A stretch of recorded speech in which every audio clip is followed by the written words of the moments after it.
drawn and redrawn, the making of India's internal boundaries.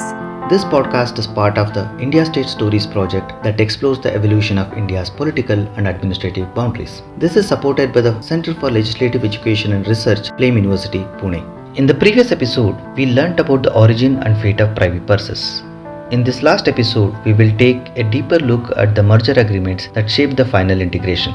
While India's princely state merger agreements shared core principles, they also featured crucial variations tailored to each state's unique circumstances. All involved ceding full authority and guaranteeing rulers' rights and privy purses. However, the type of integration, administrative duration, and even control over religious institutions varied significantly. This episode is based on a corresponding article written by our team at India State Stories. These articles have been converted to audio conversations with the help of Google's Notebook LM. You can find the relevant article in the show notes below. Let's dive into the conversations. Today we're diving into, a truly monumental challenge in nation building. Imagine this, a newly independent country, just out of colonial rule, and it's faced with integrating hundreds of independent self-governing entities. How do you bring, over 560 princely states, each with its own ruler, its own history, into one nation?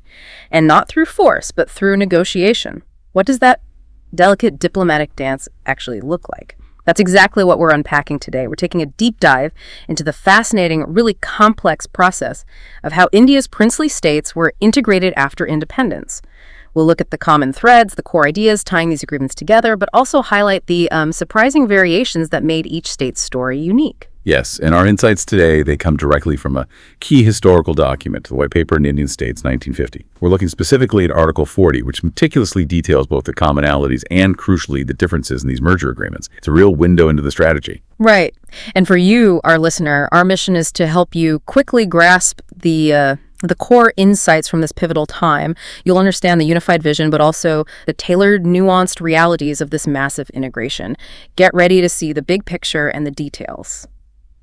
Okay, so with that foundation, let's get into the blueprint itself.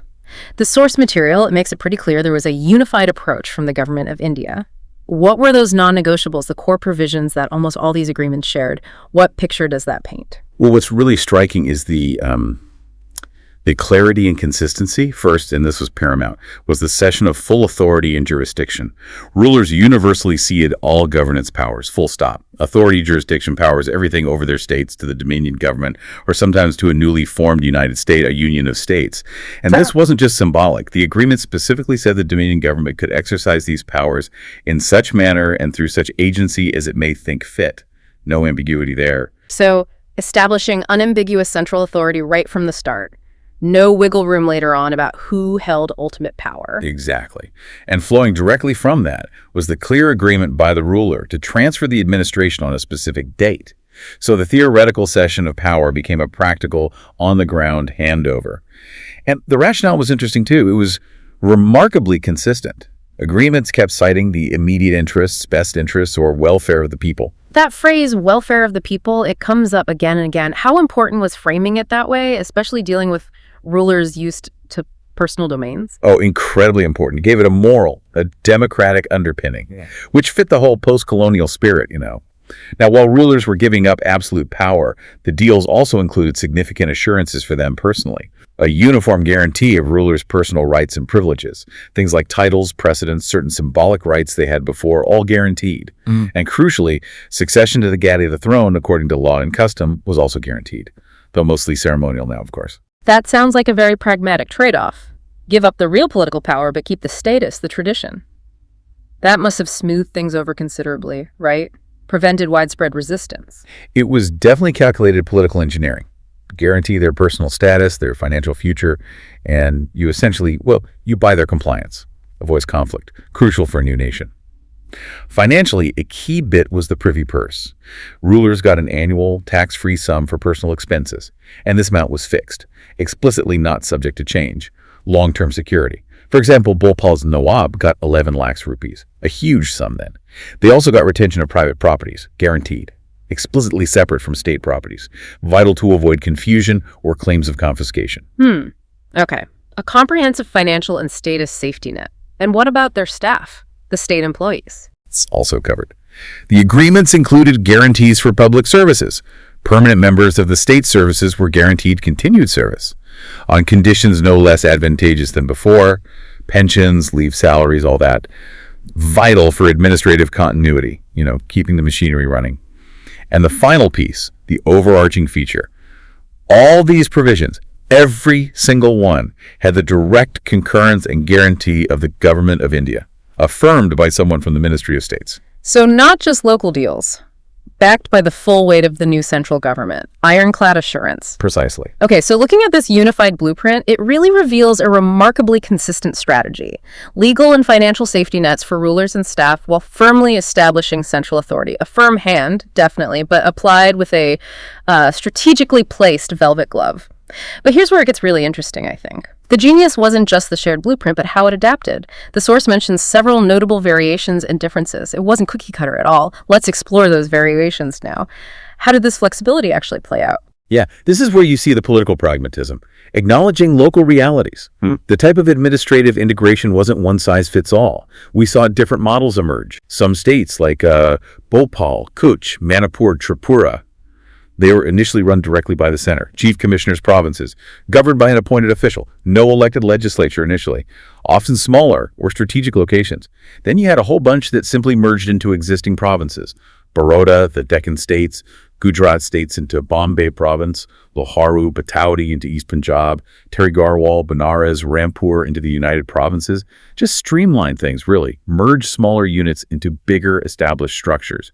Use the existing bureaucracy. Right, so direct central control for some, absorption into existing provinces for others. Already quite diverse approaches based on practicalities. Absolutely. And a third, really significant model. Integration into larger unions. Groups of states forming brand new entities. They'd have a common executive, legislature, judiciary. Allowed for some regional autonomy within the Indian framework. Think Madhya Pradesh, Pepisu, Patiala, and East Punjab States Union, Saurashtra, Rajasthan, Travancore, and Cochin. There was even the special case of the Kazi Hill states, formed a federation, mostly assimilated with Assam, but put into the 6th schedule of the Constitution to protect their unique customs. Real respect for local identity there. Beyond structure, the duration of administration varied too. Some agreements set time limits for central rule. Bhopal, for instance, was under central admin for at least 5 years, a planned stabilization period, it seems. Rampur was temporary before merging into UP. Sirohi was managed by Bombay until its future being split between Bombay and Rajasthan was decided. That suggests a really fluid approach. The government was willing to manage states temporarily while figuring out the best long-term fit. Remarkable flexibility. It really was. And while the privy purses were guaranteed, the amounts varied significantly, based on state revenues' importance. Some deals even set different amounts for the current rulers versus their successors, a gradual adjustment over time. We mentioned Popai's 11 lakhs, but his successors would get 9. Cooch Bihar's Maharaja got 8.5 lakhs, successors 7, so planned reduction.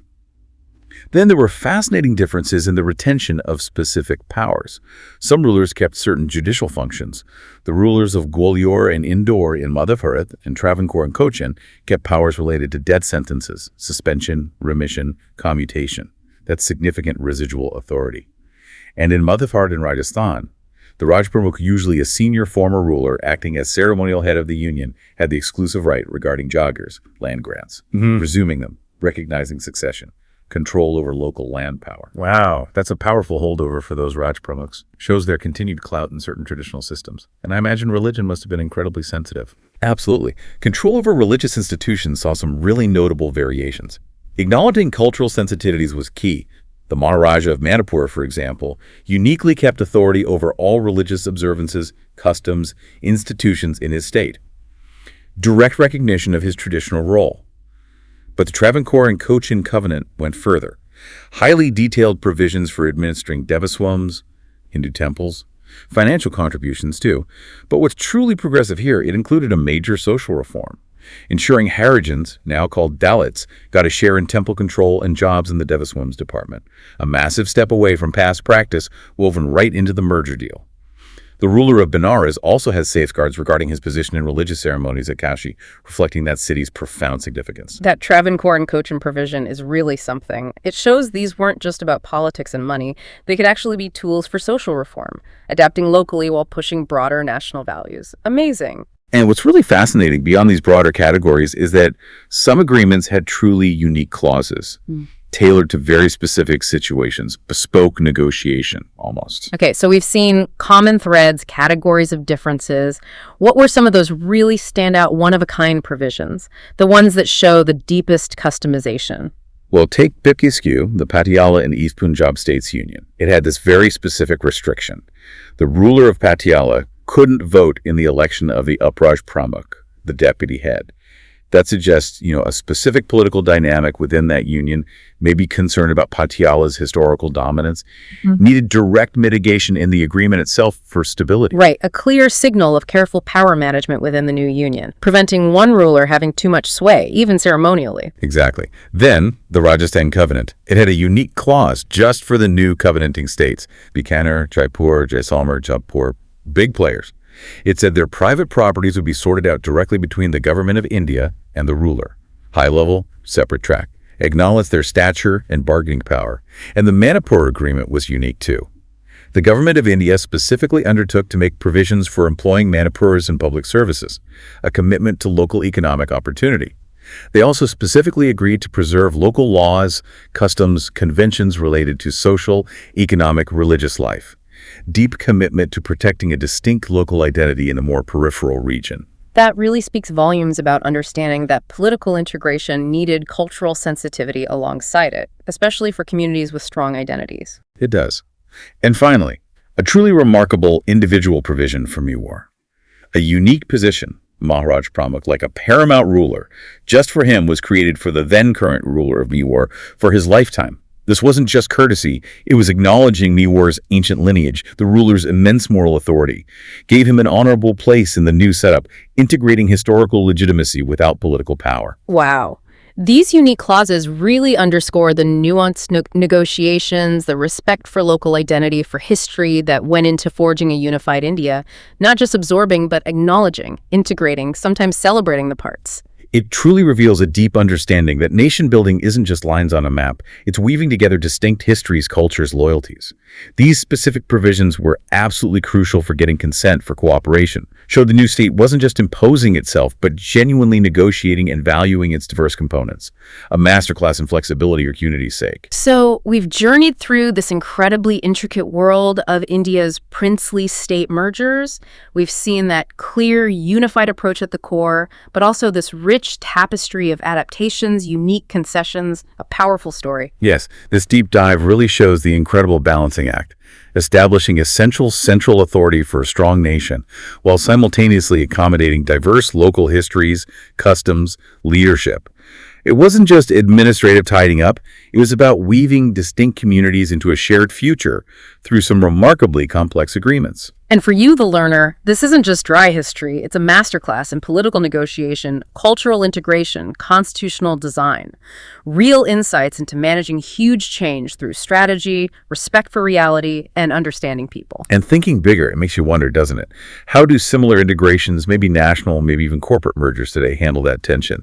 Universal policies versus specific local exceptions. What are the long-term ripples of agreements like these? On identity, on governance, generations later, how do they shape national character versus local autonomy? Definitely something to mull over. Until our next deep dive, thanks for joining us.